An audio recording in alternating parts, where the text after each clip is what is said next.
Now we reach the 50-50 moment. With 50% of the world now on the internet, Silicon Valley's Constellation Research brought together those who helped build it to focus on a people-centered digital future. The inventor of the World Wide Web, Tim Berners-Lee, recently took his new startup, Inrupt, out of stealth mode. Its mission, to take back the web from the giant tech companies that have profited from centralizing it. But Berners-Lee admits activity on the internet these days is far more complicated. When you fight against hate speech, wait a moment, we're fighting for free speech. When you fight for the right to be able to face and determine the identity of your attacker, when you are maligned, which is one of the rights of a human being in a lot of democracies, well, that's counter on the internet to this right to have anonymity. Vint Cerf, widely known as the father of the internet for having co-designed the internet's architecture, is concerned about the Internet of Things and who will pick up the pieces during times of failure. What happens if your refrigerator attacks somebody?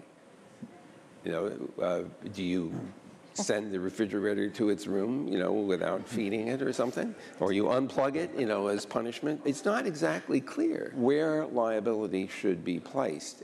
In connection with this event, the World Economic Forum released a paper, Our Shared Digital Future, highlighting how connected we are and some of the risks we face. It pointed out that 74% of businesses will be hacked this year, and that by 2020, the average internet user will have more than 200 online accounts.